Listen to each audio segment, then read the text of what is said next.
ಶಿಕ್ಷಕರ ದಿನಾಚರಣೆಯ ಹಾರ್ದಿಕ ಶುಭಾಶಯಗಳು. ಇಡೀ ಬೀದರ್ ಜಿಲ್ಲೆಯ ಎಲ್ಲ ಪ್ರಾಂಶುಪಾಲರು ಮತ್ತು ಉಪನ್ಯಾಸಕರಿಗೂ ಮತ್ತು ಸಿಬ್ಬಂದಿ ವರ್ಗದವರಿಗೂ, ಇಲಾಖೆಯ ಸಿಬ್ಬಂದಿ ವರ್ಗದವರಿಗೂ ಮತ್ತೊಮ್ಮೆ ಶಿಕ್ಷಕರ ದಿನಾಚರಣೆ ಹಾರ್ದಿಕ ಶುಭಾಶಯಗಳನ್ನು ಹೇಳುತ್ತೇನೆ. ಶಿಕ್ಷಕರ ವೃತ್ತಿ ಹೀಗಿದೆ, ಇದು ಅತ್ಯಂತ ಶ್ರೇಷ್ಠವಾದಂಥ ವೃತ್ತಿ ಈ ಭೂಮಿ ಮೇಲೆ ಯಾವುದಿದೆ ಅಂದರೆ ಶಿಕ್ಷಕರ ವೃತ್ತಿ. ಯಾಕಂದರೆ ಶಿಕ್ಷಕನಾದವನಿಗೆ ನಾವು ಸಮಾಜದಲ್ಲಿ ಏನಂತ ಕರೀತಾರೆ ನಮಗೆ ಅಂತಂದರೆ ಗುರುಗಳು ಅಂತ ಹೇಳಿ ಕರೀತಾರೆ.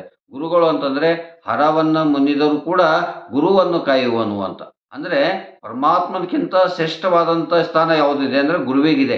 ಯಾಕಂದರೆ ಪರಮಾತ್ಮನಲ್ಲಿ ಹೋಗಬೇಕಾಯ್ತು ಅಂದರೆ ಬೆಳಕಿನ ಕಡೆ ಹೋಗಬೇಕಾದ್ರೆ ಮೊಟ್ಟ ಮೊದಲು ಆ ಬೆಳಕನ್ನು ತೋರಿಸುವಂಥ ಶಕ್ತಿ ಎಲ್ಲಿದೆ ಅಂದರೆ ಶಿಕ್ಷಕರ ಹತ್ತಿರ ಇದೆ. ಹೀಗಾಗಿ ಇಂಥ ಒಂದು ಸಂದರ್ಭದಲ್ಲಿ ಪ್ರತಿ ವರ್ಷ ಏನಾಗ್ತದೆ, ಸೆಪ್ಟೆಂಬರ್ 5ರಂದು ಶಿಕ್ಷಕರ ದಿನಾಚರಣೆ ಮಾಡ್ತೇವೆ. ಅದಕ್ಕಿಂತ ಪೂರ್ವದಲ್ಲಿ ನಮ್ಮ ಭಾರತದಲ್ಲಿ ಏನು ಮತ್ತು ಋಷಿ ಮುನಿ ಪರಂಪರೆಯಲ್ಲಿ ಏನು ಮಾಡ್ತಿದ್ರು ಅಂದರೆ ಗುರು ಪೂರ್ಣಿಮಾ ಅಂತ ಹೇಳಿ ಮಾಡ್ತಿದ್ರು. ಹಾಗಾಗಿ ಆ ಗುರು ಪೂರ್ಣಿಮಾ ಮುಂದೆ ಏನಾಯಿತು ಅಂದರೆ ಶಿಕ್ಷಕರ ದಿನಾಚರಣೆವಾಗಿ ಅದು ಪರಿವರ್ತನೆ ಆಯಿತು. ಹಾಗಾಗಿ ಒಟ್ಟಿನಲ್ಲಿ ಏನೇ ಹೇಳಿದ್ರು ಕೂಡ ಈ ಜಗತ್ತಿನಲ್ಲಿ ಜ್ಞಾನವನ್ನು ಕೊಡುವನು, ಬೆಳಕನ್ನು ಕೊಡುವಂಥ ಒಂದು ಶಕ್ತಿ ಎಲ್ಲಿದೆ ಅಂದರೆ ಶಿಕ್ಷಕರ ಹತ್ತಿರ ಇದೆ. ಶಿಕ್ಷಕ ಅಂದರೆ ಗುರುಗಳು, ಗುರು ಅಂದರೆ ಏನು ಅಂದರೆ ಬೆಳಕು, ಜ್ಯೋತಿ.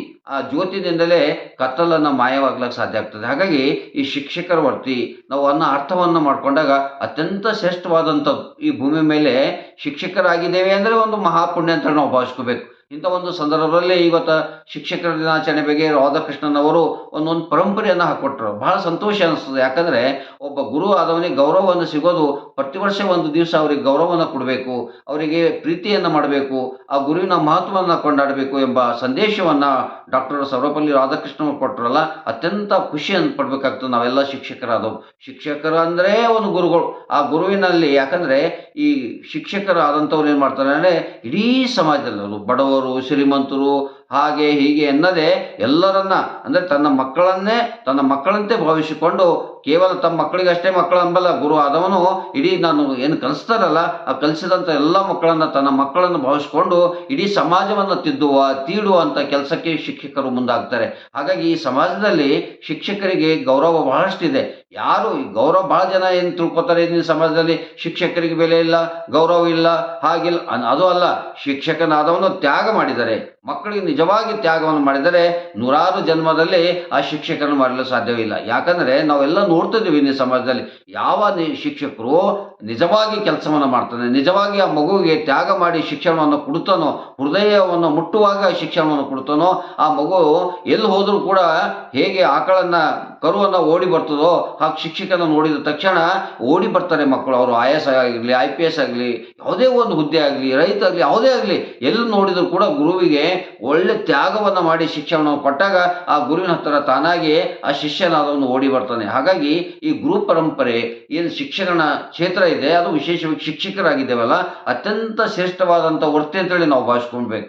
ಇಂಥ ಒಂದು ಸಂದರ್ಭದಲ್ಲಿ ಇವತ್ತು ಜಿಲ್ಲಾ ಮಟ್ಟದ ಶಿಕ್ಷಕರ ದಿನಾಚರಣೆಯನ್ನು ಆಚರಣೆ ಮಾಡುತ್ತಿರುವುದು ಭಾಳ ಸಂತೋಷ, ಹೆಮ್ಮೆ ಅನಿಸ್ತದೆ. ಯಾಕಂದರೆ ಶಿಕ್ಷಕರಾದವನಿಗೆ ಗೌರವ ಕೊಟ್ಟಾಗ, ಪ್ರೀತಿ ಕೊಟ್ಟಾಗ ಇನ್ನೂ ಸಾವಿರಾರು ಮಕ್ಕಳಿಗೆ ಒಂದು ಉತ್ತಮವಾದಂಥ ಸಂದೇಶವನ್ನು ಕೊಡಬೇಕೆಂಬ ಮನೋಭಾವನೆಯನ್ನು ಆ ಶಿಕ್ಷಕರಲ್ಲಿ ಬರ್ತದೆ. ಹಾಗಾಗಿ ಇದು ಶಿಕ್ಷಕರ ದಿನಾಚರಣೆ ಸಂದರ್ಭದಲ್ಲಿ ಕೇವಲ ಶಿಕ್ಷಕರು ಶಿಕ್ಷಕರಾಗಿ ಮಾಡಿಕೊಳ್ಳೋದಕ್ಕಿಂತ ಈ ಸಮಾಜಮುಖಿಯಾಗಿರುವಂಥ ಅನೇಕ ಸಂಘ ಸಂಸ್ಥೆಗಳಿವೆ, ಗ್ರಾಮ ಪಂಚಾಯತ್ ಇದೆ, ಪಟ್ಟಣ ಪಂಚಾಯತ್ ಇದೆ, ಅನೇಕ ಮುಖಂಡರು ಇದ್ದಾರೆ. ಅವರೆಲ್ಲ ಸೇರಿಕೊಂಡು ಶಿಕ್ಷಕರಿಗೆ ಒಂದು ಗೌರವ ಮಾಡಿದ್ರೆ ಮತ್ತಷ್ಟು ಅದಕ್ಕೊಂದು ಗೌರವವನ್ನು ಬರ್ತದೆ. ಆದರೆ ಈಗ ಇತ್ತೀಚಿನ ದಿನಗಳಲ್ಲಿ ನನಗೆ ಶಿಕ್ಷಕರು ಆದವರಿಗೆ ನಾವೇ ಸನ್ಮಾನ ಮಾಡಿಕೊಂಡು ನಾವೇ ಹೂವು ಹಾಕ್ಕೊಂಡು ನಮಗೆ ನಾವೇ ವರ್ಣನ ಮಾಡಿಕೊಂಡು ಬದುಕುವಂಥ ವ್ಯವಸ್ಥೆಯಲ್ಲಿ ನಾವು ಈ ಶಿಕ್ಷಕರ ವೃತ್ತಿಗೆ ಬರಬಾರ್ದು.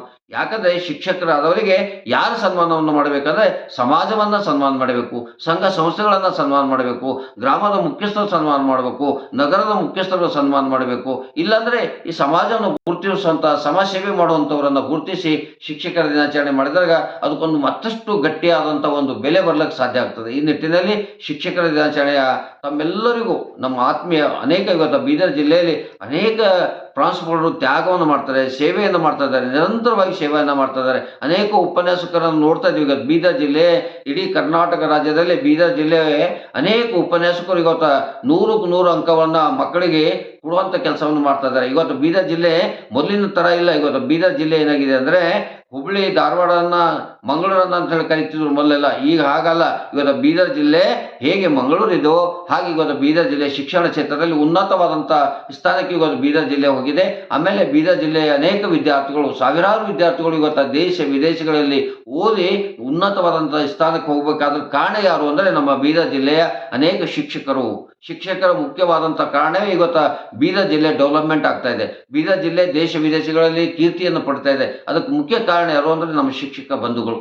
ಹಾಗಾಗಿ ಈ ಶಿಕ್ಷಕರ ದಿನಾಚರಣೆಯ ಸಂದರ್ಭದಲ್ಲಿ ನಾವು ಎಲ್ಲರನ್ನ ಒಬ್ಬರೊಬ್ಬರು ಬಿಡದೆ ಎಲ್ಲ ಗುರುಗಳನ್ನ, ಶಿಕ್ಷಕರನ್ನ, ಅದು ಪ್ರಾಥಮಿಕ ಶಿಕ್ಷಣ ಇರ್ಬೋದು, ಮಾಧ್ಯಮಿಕ ಶಿಕ್ಷಣ ಇರ್ಬೋದು, PU ಶಿಕ್ಷಣ ಇರ್ಬೋದು, ಡಿಗ್ರಿ ಇರ್ಬೋದು, ಯಾರೇ ಇರಲಿ, ಒಟ್ಟಿನಲ್ಲಿ ಅದು ವಿಶೇಷವಾಗಿ ಇವತ್ತು ತಾಯಿ ಇರ್ಬೋದು, ಒಟ್ಟಿನಲ್ಲಿ ಶಿಕ್ಷಣ ಕ್ಷೇತ್ರಕ್ಕೆ, ಮಗುವಿನ ಶಿಕ್ಷಣ ಕ್ಷೇತ್ರಕ್ಕೆ ಯಾರು ಉನ್ನತವಾಗಿ ಕೆಲಸವನ್ನು ಮಾಡ್ತಾರೋ, ಯಾರು ಉತ್ತಮವಾಗಿ ಕೆಲಸ ಮಾಡ್ತಾರೋ ಅವರನ್ನು ನಾವು ನೆನಪು ಮಾಡುವಂಥದ್ದು, ಗುರುತಿಸುವಂಥದ್ದು, ಗೌರವಿಸುವಂಥದ್ದು, ಪ್ರೀತಿಸುವಂಥ ಕೆಲಸಕ್ಕೆ ನಾವೆಲ್ಲರೂ ಮುಂದಾಗಬೇಕು. ಈ ಸಂದರ್ಭದಲ್ಲಿ ನಾನು ಒಬ್ಬ ಶಿಕ್ಷಕ, ಹಾಗಾಗಿ ಆ ಶಿಕ್ಷಕನಾದವನು ನನಗೂ ಅದೇ ಹೆಮ್ಮೆ ಅನಿಸ್ತದೆ. ಯಾಕಂದರೆ ಈ ಜನ್ಮದಲ್ಲಿ ಶಿಕ್ಷಕನಾಗಿ ಹುಟ್ಟಿದ್ದೇ ನನಗೆ ದೊಡ್ಡ ಪುಣ್ಯ ಅಂತ ಭಾವಿಸ್ಕೋತೇವೆ. ಶಿಕ್ಷಕನಾದಂಥವನಿಗೆ ಏನು ಅಂತ ಉತ್ತಮವಾಗಿ ಕೆಲಸ ಮಾಡೋಕ್ಕೆ ಬಹಳಷ್ಟು ಕೆಲಸಗಳಿವೆ. ಹಾಗಾಗಿ ಈ ಸಂದರ್ಭದಲ್ಲಿ ನಮ್ಮ ಕೈಲಾಷ್ಟು ಮಟ್ಟಿಗೆ ಅಳಿಲು ಸೇವೆ ಅಂತ ಕರಿತೇವೆ. ನಾವೇನು ದೊಡ್ಡ ಸಾಧನೆ ಮಾಡಬೇಕಂತಲ್ಲ, ನಮ್ಮ ಕೈಲಾಷ್ಟು ಒಳ್ಳೆ ಕೆಲಸವನ್ನು ಮಾಡಿದರೆ ಆ ಪರಮಾತ್ಮ ನಮಗೆ ತಾನಾಗಿ ಮೆಚ್ಚುತ್ತಾನೆ. ಹಾಗಾಗಿ ಈ ಸಂದರ್ಭದಲ್ಲಿ ಮತ್ತೊಮ್ಮೆ ಶಿಕ್ಷಕರ ದಿನಾಚರಣೆ ಸಂದರ್ಭದಲ್ಲಿ ಎರಡು ಮಾತನಾಡಿದ್ದೇನೆ.